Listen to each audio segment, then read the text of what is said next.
Hello students, I welcome you to this learning session. आपके English syllabus में ये novel है the story of my life, written by Helen Keller. चलिए इसका chapter 1 begin करते हैं। मैं यहाँ पर आपको एक ब्रीफ समरी दूंगी कि हेलन इस चैप्टर में क्या कह रही हैं और उसके बाद कुछ इंपॉर्टेंट क्वेश्चन आंसर्स कवर करेंगे।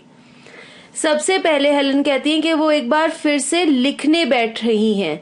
She is writing once again. This time it is her life story. कोई भी इंसान जब अपनी लाइफ की कहानी को लिखता है उसे हम कहते हैं autobiography. So we can say that this book the story of my life, जैसे हमें टाइटल से भी पता चल रहा है, ये हेलन केलर की जिंदगी की कहानी है जो कि हेलन खुद से लिख रही है। फिर हेलन एक फियर को रेफर करती है। This fear is of being accused of stealing someone else's work. इसे हम कहते हैं प्लैगियरिज्म। ये टेक्निकल वर्ड है, स्टीलिंग का होता है जब आप किसी पे इल्जाम लगाते हैं कि जो रिटन वर्क, जो राइटिंग का बुक उसने लिखा है वो उसका अपना क्रिएशन नहीं है, उसने किसी और का काम चुराकर उसे अपना नाम दे दिया है, उसे हम कहते हैं प्लैगियरिज्म। हेलन पर ये इल्जाम लगाया गया था पहले भी जब इन्होंने अपनी फर्स्ट बुक लिखी थी द फ्रॉस्ट किंग। लेकिन ये जो डर है ये बेसलेस है, इसका कोई बेस नहीं है क्योंकि अब तो वो अपनी खुद की लाइफ स्टोरी लिख रही है। Let us read ahead. She is hesitant in presenting her true feelings as a child, as now being a grown up adult woman her feelings will be different from what they were when she was a child. अब obviously एक बच्चा जो feel करता है, जो उसकी feelings होती हैं वो बहुत डिफरेंट होती हैं, और जब हम बड़े हो जाते हैं हम मेच्योर हो जाते हैं, हम समझदार हो जाते हैं, हम बातों को एनालाइज कर सकते हैं। और इसीलिए हेलन ये कहती हैं कि जो बचपन में उनकी फीलिंग्स और रिएक्शंस होते थे वो बहुत अलग थे। Let us read further. Also, some of the memories of childhood are not very clear as compared to some other. Helen हमें बताती हैं कि उनके बचपन की कुछ यादें इतनी ज्यादा क्लियर नहीं है एज कंपेयर टू कुछ और यादें जो कि बहुत ज्यादा क्लियर हैं। हमारे साथ भी ऐसे ही होता है, कुछ बचपन के इंसिडेंसेस की यादें हमारे दिमाग में बहुत ताजा होती हैं, एकदम ऐसे जैसे कि अभी वो इंसिडेंसेस हुए हों, और कुछ ऐसे इंसिडेंसेस होते हैं जो कि हमें याद नहीं होते। She refers to a line from the poem intimations of immortality written by William Wordsworth. Now William Wordsworth बहुत ही फेमस पोएट थे इंग्लिश के। इन्होंने एक पोएम लिखी थी इंटिमेशंस ऑफ इमॉर्टैलिटी। इस पोएम से हेलन केलर ने एक लाइन ली है जो कि the shadows of the prison house are on the rest. अब इस स्टेटमेंट के द्वारा हेलन अपनी वेग मेमोरीज की बात कर रही हैं। रेस्ट का यहाँ पे मतलब है वो इंडिकेट कर रही हैं अपनी वो मेमोरीज जो कि क्लियर नहीं है। हेलन कैसे कंपेयर कर रही हैं उनको? वो अपनी अनक्लियर मेमोरीज को कंपेयर कर रही हैं एक कैदी के साथ, एक ऐसा इंसान जो कि प्रिजन यानी कि जेल में बंद होता है। जो भी इंसान जेल की कैद में बंद होता है, जेल की परछाई में होता है, वो आजाद नहीं होता है, वो कैद में बंद होता है। He is not free. तो हेलन को ऐसा लगता है, शी फील्स दैट जो मेमोरीज इतनी क्लियर नहीं है उनके माइंड में, जो वेग मेमोरीज हैं, वो भी ऐसे ही एक कैदी की तरह किसी जेल में बंद हैं, और इसी वजह से वो फ्री नहीं है, वो आजाद नहीं है, और तभी वो वेग है, हल्की हल्की सी है, इतनी ज्यादा क्लियर नहीं है। So we can say that this statement, the shadows of the prison house are on the rest. This is a comparative statement where Helen is comparing her unclear memories to a person who is in the prison. both of them are not free according to her. And Helen feels कि जैसे कि उनकी जो unclear memories हैं, जो वेग memories हैं, जो फेड ऑफ हो गई हैं, वो किसी कैद में बंद है, वो आजाद नहीं है, इसीलिए वो हेलन के याद में नहीं है और वो उनको प्रेजेंट नहीं कर सकती. During the course of her childhood, many new experiences which were more significant became prominent in her memory, and the comparatively subtle experiences of happiness and sadness of a little child faded away. अब जैसे जैसे हम बड़े होते हैं, हमारे बहुत सारे एक्सपीरियंसेस होते हैं जो कि बहुत लैंडमार्क एक्सपीरियंसेस होते हैं, लाइफ चेंजिंग एक्सपीरियंसेस होते हैं. हेलन की भी लाइफ में ऐसे बहुत सारे मुकाम आए और आज उनको इन सब एक्सपीरियंसेस की याद ज्यादा है, और जो बचपन में छोटी छोटी हैपनिंग्स होती थी, छोटी छोटी खुशियां मिलती थी उनको, छोटे छोटे दुख होते थे, वो उनकी मेमोरी से फेड ऑफ हो गए हैं.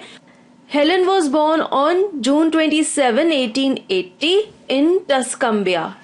This is a little town in northern Alabama in USA.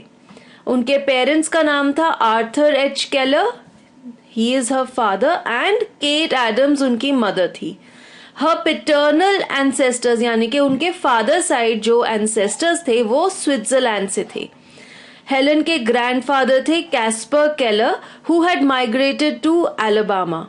Her grandmother was the daughter of Alexander Moore. Further, Helen says that one of Helen's ancestors in Zurich, Switzerland, was the first teacher of the deaf, whereas Helen herself turned deaf at the age of 19 months. तो Helen ये कहना चाहती हैं that a king, यहाँ पर वो king से refer कर रही हैं, a teacher of the deaf persons जो उनके ancestor थे, and a slave. स्लेव से वो रेफर कर रही है एक डेफ पर्सन, यानी कि हेलन अपने आप को रेफर कर रही है. वो कहती हैं कि दोनों किंग भी और स्लेव भी can both belong to the same family. एक ही परिवार से एक इंसान राजा भी है और एक इंसान स्लेव भी है. तो इससे हेलन ये कहना चाहती हैं that it depends on destiny, यानी कि आपकी किस्मत पे डिपेंड करता है कि क्या एक पर्सन या तो किंग बनेगा या फिर स्लेव बनेगा. सो हेलन वांट्स टू से कि आप चाहे किसी भी फैमिली में बर्थ लें, इट डज नॉट डिटर्मिन कि आप किंग बनेंगे या फिर आप स्लेव बनेंगे. Helen's parents had built a large house which was surrounded by smaller buildings as add-ons to the main house. अब ऐसे बड़े से घर को होमस्टेड कहा जाता है. हेलन के फादर ने ऐसा ही एक बहुत ही बड़ा घर बनाया हुआ था जिसके साइड पे छोटी छोटी बिल्डिंग्स थी जिनको अनेक्स कहा जाता है. और इन बिल्डिंग्स में आप कह सकते हैं जैसे गैराज होता है, सर्वेंट रूम्स होते हैं, कोई सामान रखने के लिए छोटे छोटे कमरे बनाए जाते हैं, ऐसे ही छोटे छोटे कमरे थे इस बड़े से घर के आसपास. Her father had built the large house with an annex before his marriage. The house had vines and climbers with a variety of flowers. Helen का घर बहुत सुंदर था, बहुत सारे फूलों से सजा हुआ था और हेलन को ये सब फूल बहुत प्यारे लगते थे क्योंकि हेलन को नेचर से बहुत ज्यादा प्यार था. The house along with the nearby trees and fences was covered with a plant. इस प्लांट का क्या नाम है? ईवी. यहाँ पर आप देख सकते हैं ऐसे किस्म के प्लांट से उनके पूरे घर की दीवार और आसपास के पेड़ और जो फेंसेस थे वो सब कवर हुए थे. एंड सो उनके घर का नाम था ईवी ग्रीन क्योंकि वो हरे रंग के ईवी नाम के पौधे से भरा हुआ था. हेलन वॉज बॉर्न नॉर्मल, यानी कि जब ये बॉर्न हुई थी ये बिल्कुल नॉर्मल थी, इनको कोई डिफॉर्मिटी नहीं थी. And remain so until the age of 19 months. This is very important. 19 months की उम्र तक हेलन एक नॉर्मल बेबी थी, इनको कोई डिसेबिलिटी नहीं थी. As Helen had lost her vision and hearing, जैसे कि 19 months की उम्र पे वो बीमार हो गई थी और वो देखना और सुनना बंद कर गई थी. She would feel the flowers. वो अलग अलग फूलों को कैसे पहचानती थी? उनको टच करके, उनको छू के वो फूलों को पहचान लेती थी. And she would also feel the stiff hedge of boxwood. यहाँ पर आप देख सकते हैं ये जो हेज है ये बॉक्सवुड नाम का पौधा है. ये बहुत ही स्टिफ होता है, यानी कि सख्त होता है, हार्ड होता है as compare to the flowers. Flowers क्या होते हैं? बहुत ही सॉफ्ट होते हैं. तो ऐसे ही हेलन सॉफ्ट सॉफ्ट फ्लावर्स को इस हार्ड बॉक्सवुड हेड से टच करके डिफरेंशिएट कर लेती थी. She recognized the lilies and violets by their distinct fragrance. अब लिलीज और वायलेट्स दोनों ही ऐसे फूल हैं जिनमें बहुत ही अलग तरह की खुशबू आती है. तो उनकी स्मेल से, उनकी खुशबू से हेलन उन फ्लावर्स को पहचान लेती थी. She would get very angry due to her disabilities and would throw a fit of rage. अब जब हेलन देख नहीं सकती थी, सुन नहीं सकती थी, तो उनकी दुनिया में बहुत ज्यादा सन्नाटा था और बहुत ज्यादा अंधेरा था. तो ऑब्वियसली ऐसे इंसान को बहुत ज्यादा सफोकेटिंग फील होगा. ऐसे ही हेलन को लगता था और जब उनको ऐसा फील होता था तो उनको बहुत ज्यादा गुस्सा आता था. फिर वो क्या करती थी? वो अपने घर के गार्डन में चली जाती थी. वहां पर जो ठंडे ठंडे घास के पत्ते होते थे उनमें अपना फेस छुपाकर अपने गुस्से को निकाल लेती थी. She loved nature as she spend a lot of time in the garden. Helen compares the garden to God's heaven, as the early mornings with the tiny droplets of dew on the flowers, the porch of their house filled with the fragrance of these flowers was just as pure and unearthly. Helen ये कहती हैं कि जो उनके घर के garden में flowers लगे हुए थे वो बिल्कुल ऐसे थे जैसे कि भगवान के घर में एस्फोडल्स लगे होते हैं. एस्फोडल्स क्या है? ये भी एक फूल है. और हेलन को ये लगता है कि उनके घर का गार्डन बिल्कुल भगवान के हेवन की तरह है, क्योंकि फूलों के ऊपर जो छोटी छोटी ओस की बूंदें होती थी और जो हेलन के घर का पोर्च है यानी कि एंट्रेंस है वो इन फूलों की महक से भरा हुआ होता था. तो उनको बिल्कुल ऐसा लगता था कि वो जमीन पर नहीं है बल्कि हेवन में रह रही हैं. As she was the first child, she got a lot of attention. ऐसा होता है ज्यादातर, जो भी फर्स्ट चाइल्ड होता है वो बहुत ही ज्यादा प्रेशियस होता है. और ऐसे ही हेलन कहती हैं कि उनको भी सब लोग बहुत ज्यादा अटेंशन देते थे. Her naming was a big topic of discussion where both the parents had their choice of ancestral names. Helen के दोनों पेरेंट्स, उनके मम्मी और पापा दोनों ही अपनी अपनी पसंद के अपने एंसेस्टर्स उनका नाम हेलन को देना चाहते थे. All the discussions were put to rest when her mother decided to name her after her mother, Helen Everett.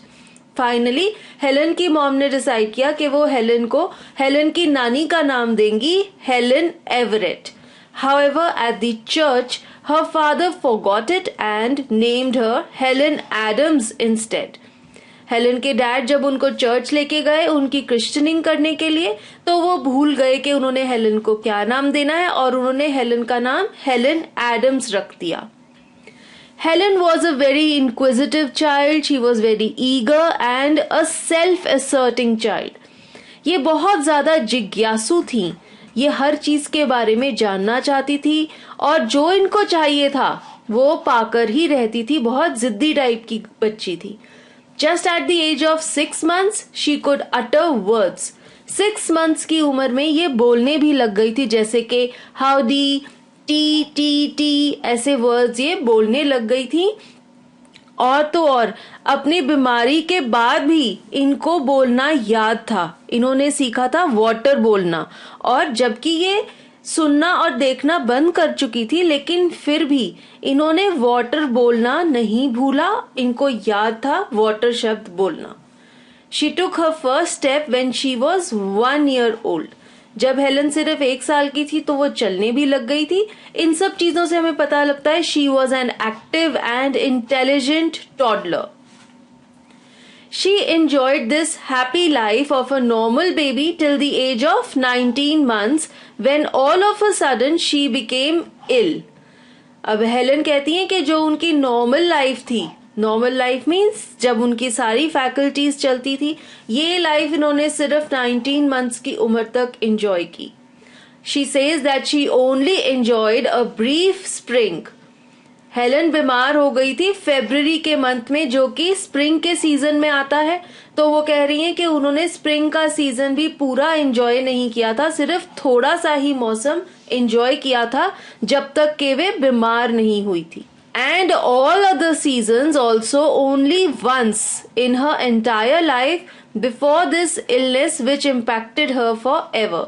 Helen कहती हैं कि जब वो बीमार ही हो गई थी तब तो वो हैंडीकैप हो गई थी. उसके बाद तो उनकी लाइफ में साइलेंस और डार्कनेस आ गया था और फिर वो लाइफ को एंजॉय नहीं कर सकती थी. तो उन्होंने सिर्फ एक ही बार सारे सीजन्स को एंजॉय किया. That was up till the age of 19 months.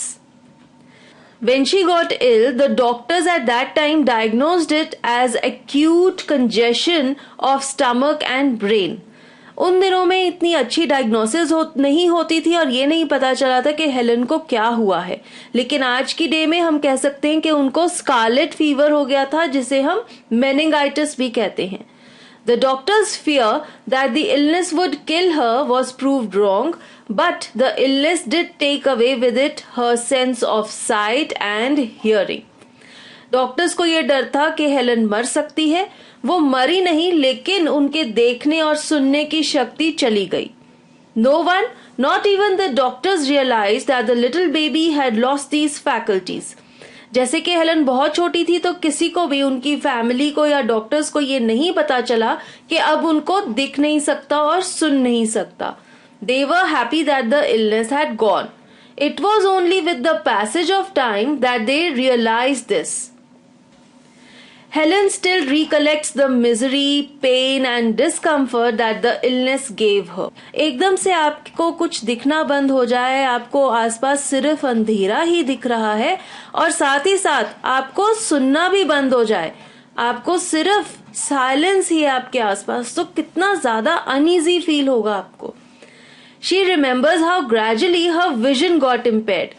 धीरे धीरे जब हेलन बीमार थी तो उनकी आईसाइट खत्म होती गई और आज भी हेलन कहती हैं कि उनको याद है कैसे उनकी आंखें पहले गर्म फील होती थी, उनमें जलन होती थी और धीरे धीरे अंधेरा ही अंधेरा हो गया. She felt the illness to be a nightmare, as any reminder of that time is not a sweet memory, rather it scares her like a horrible scary dream. Helen को आज भी याद है और उनको अपनी इस बीमारी को एक मेमोरी का नाम देना सही नहीं लगता, क्योंकि मेमोरी हमेशा अच्छी यादों की होती है, लेकिन ये जो बीमारी थी हेलन की, ये तो एक डरावना सपना थी. आज भी जब हेलन उसे याद करती है तो वो डर जाती है. Later, blindness and deafness became a part of her life and she forgot what it was to be normal. Helen कहती है कि धीरे धीरे अंधेरा और सन्नाटा उनकी जिंदगी का इतना अच्छा हिस्सा बन गया, इतना मिल गई वो उसके साथ कि वो भूल ही गई कि नॉर्मल लाइफ क्या होती है, कलर्स क्या होते हैं, साउंड क्या होता है. She still remembered the sight of colors which she had once seen. Green as in the green big fields, blue as in the big blue sky, etc. Such sights once seen become a permanent part of a person's memory. Helen कहती हैं कि उन्हें आज भी याद है जो उन्होंने बड़ी बड़े हरे रंग के मैदान देखे हैं, जो उन्होंने नीले समुंदर देखे हैं, जो रंग बिरंगे फूल देखे हैं. और वो कहती हैं कि जब भी कोई इंसान एक बार कोई भी चीज देख लेता है, वो चीज हमेशा के लिए उसकी मेमोरी का हिस्सा बन जाती है. Now let us come to the question and answers from this chapter. Question number 1 देखते हैं. Helen Keller's The Story of My Life begins with the sentence, "It is with a kind of fear that I begin to write the history of my life." Elaborate means हमें इस sentence को explain करना है जो first opening sentence है इस book का. The answer is, in the opening sentence, Helen talks of her fear of plagiarism, ये मैं आपको पहले भी समझा चुकी हूँ. Plagiarism, that is being accused of stealing someone else's work and calling it her own. Her fear is based on the fact. अब जो हेलन को डर लग रहा है ये एक फैक्ट पर बेस्ड है. वो फैक्ट क्या है? That earlier also she had been accused of it for her first book titled The Frost King. Helen ने जब अपनी फर्स्ट बुक लिखी थी द फ्रॉस्ट किंग, तब भी उन पर ये इल्जाम लगाया गया था कि वो प्लैगियरिज्म कर रही हैं, यानी कि किसी और के रिटन वर्क को अपना नाम दे रही हैं. Someone else had claimed to have written the book. As this book is her own life story. ये जो किताब वो लिख रही हैं, the story of my life, ये तो हेलन की अपनी ही जिंदगी की कहानी है, उनकी ऑटोबायोग्राफी है. So it cannot be pirated and so her fear seems to be an irony. अब जब इस बुक में तो हेलन अपनी ही लाइफ की स्टोरी सुना रही है तो ऑब्वियसली वो डुप्लीकेशन या किसी की कॉपी नहीं कर रही, वो तो ओरिजिनल स्टोरी लिख रही हैं. तो जो उनका ये फियर है ये बेसलेस है और ये सिर्फ एक आयरनी है क्योंकि वो रेफर करना चाहती हैं अपनी फर्स्ट बुक पे लगाए गए इल्जाम को. क्वेश्चन नंबर 2 देखते हैं. Despite being deprived of her sight and hearing, how did Helen enjoy the beauty of Keller Homestead? हम सबको ये पता चल गया है कि हेलन को दिखना और सुनना बंद हो गया था, लेकिन फिर भी हेलन कैसे अपने होमस्टेड की ब्यूटी को एंजॉय करती थी ये हमें यहाँ बताना है. The answer is Helen used to feel along the hard hedge of boxwood. जैसे कि मैंने आपको पहले भी बताया था, उनके घर में जो हेज लगी हुई थी बॉक्सवुड नाम के पौधे की थी और वो बहुत हार्ड हुआ करती थी, तो वो उसको टच करके फील करके पहचान लेती थी. And she used to differentiate it from the soft flowers.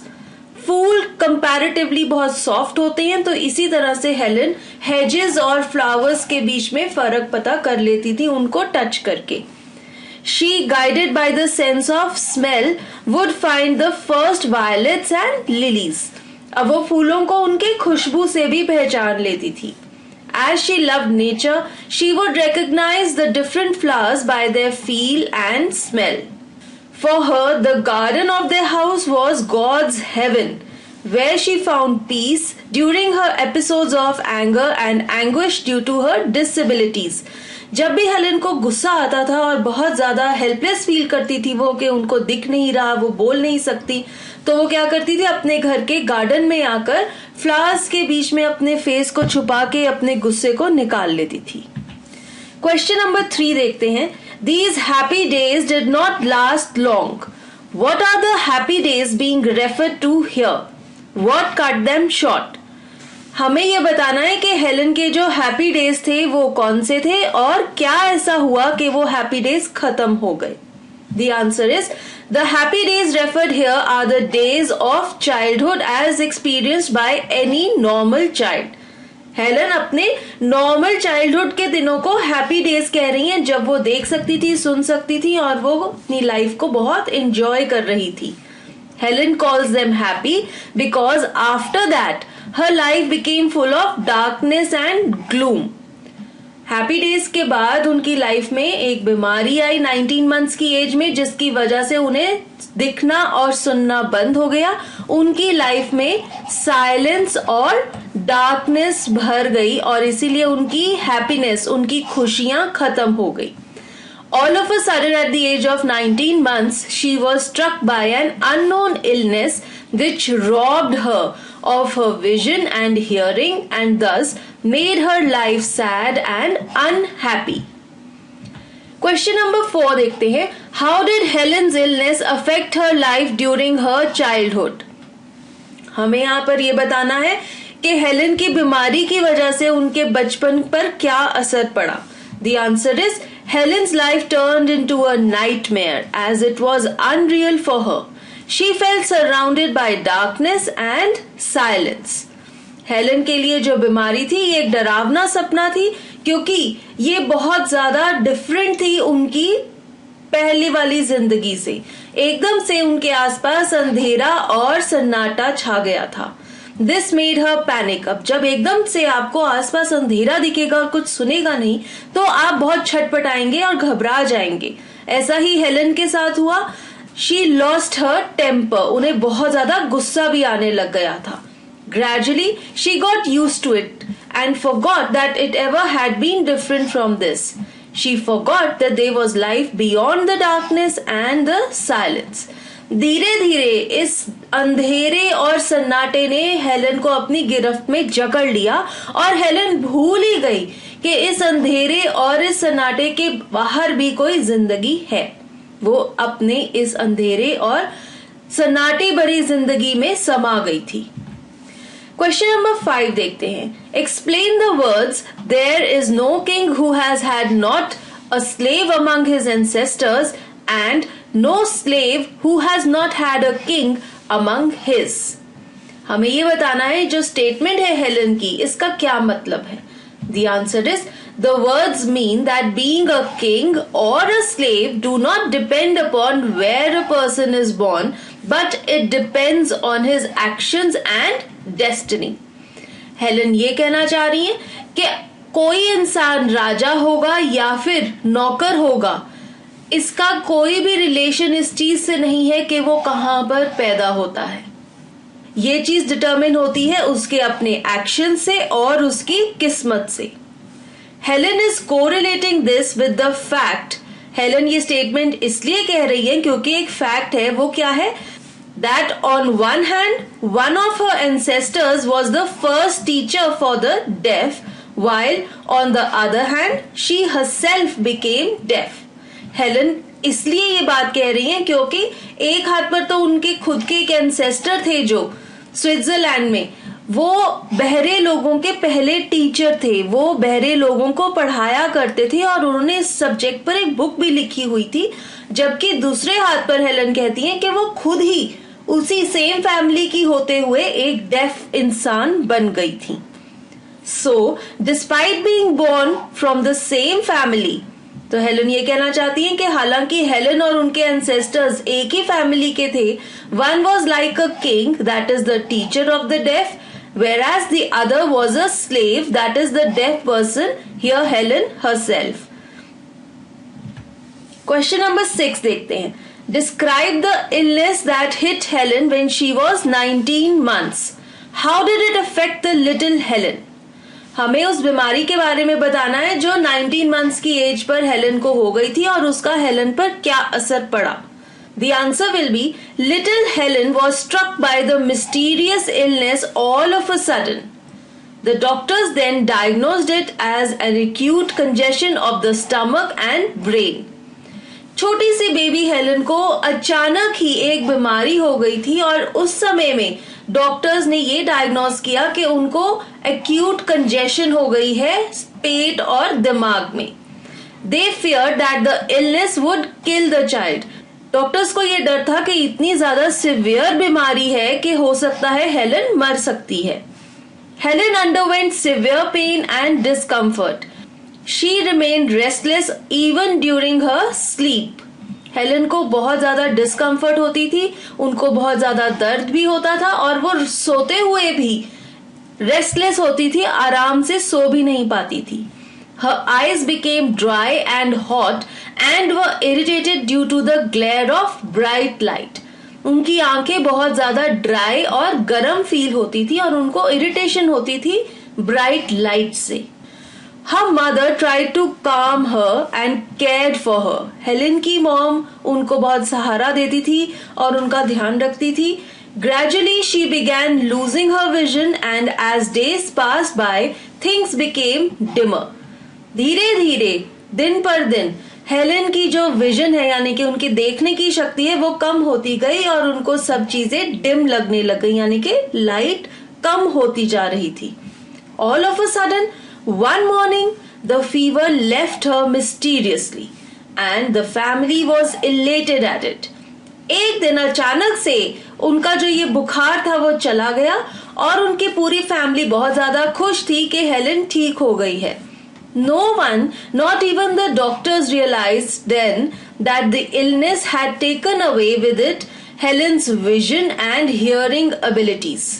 Family में भी और डॉक्टर्स को भी किसी को ये नहीं पता चला ये इलनेस तो चली गई, लेकिन वो अपने साथ हेलेन की विजन यानी कि देखने की शक्ति और हियरिंग यानी कि सुनने की शक्ति को साथ ही ले गई है। Let us C question number 7.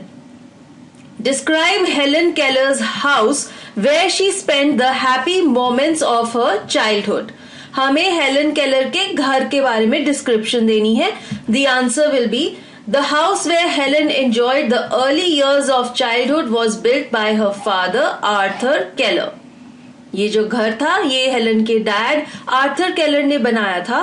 He shifted there after his marriage to Helen's mother. Helen was born there. Further we will write, the house was built as a homestead with an annex attached to it. Homestead क्या होता है? एक बहुत बड़ा घर होता है, उसके आसपास अनेक्स यानी कि छोटे छोटे घर होते हैं.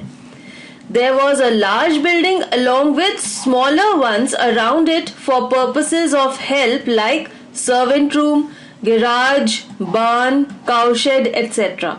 ये जो बड़ी बिल्डिंग के आसपास छोटी छोटी बिल्डिंग्स होती हैं, इनका पर्पस होता है मदद के लिए, जैसे कि सर्वेंट रूम बना दो, गराज होगा, बार्न होगा, काउशेड होगा, वगैरह वगैरह. The homestead had a beautiful garden also, which was completely covered with vines, climbing roses and many other flowers. These plants and flowers attracted many bees and birds. Helen के घर के साथ एक बहुत ही सुंदर गार्डन भी था जो कि पूरा भरा हुआ था अलग अलग पौधों से, बेलों से, क्लाइंबिंग रोजेस से और बहुत सारे अलग अलग फूलों से, जैसे कि हनी सकल्स. हनी सकल्स क्या है? एक फूलों की वैरायटी है. इन प्लांट्स और फूलों के ऊपर बहुत सारी मधुमक्खियां और चिड़ियां आती थी, तो बहुत ही चहकता महकता सा गार्डन था. The main house and nearby trees and fences were covered with a green colored plant called English ivy, and so their home was named Ivy Green. Helen के घर का जो मेन बिल्डिंग था और उसके आसपास के पेड़ और फेंसेस के ऊपर एक ग्रीन कलर्ड का क्लाइंबिंग प्लांट लगा हुआ था, इंग्लिश आईवी, और इसीलिए उनके घर का नाम था Ivy Green. Helen loved nature and would recognize the hedges and the flowers by their touch and distinct fragrance.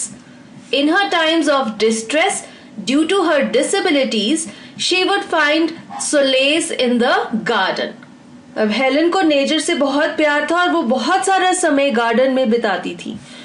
वो अपने गार्डन में लगी हुई बॉक्सवुड की हेज को और अलग अलग फूलों को छूकर पहचान लेती थी, क्योंकि जो हार्ड फील होती थी वो हेजेस की होती थी और फ्लावर्स होते थे सॉफ्ट. और साथ में अलग अलग फ्लावर्स को वो उनकी अलग अलग खुशबुओं से पहचान लेती थी. जब भी एलन को बहुत ज्यादा गुस्सा आता था कि वो देख नहीं पा रही हैं, वो बोल नहीं पा रही हैं, वो गार्डन में आके अपना टाइम स्पेंड करती थी और अपने आप को रिलैक्स करती थी. For her it was the paradise of her childhood. Helen के लिए उनके घर का गार्डन भगवान के पैराडाइज यानी कि हेवन से कम नहीं था. उनको ऐसे लगता था कि ये धरती पर हेवन उतर कर आ गया है. With this the lesson comes to an end. Thank you.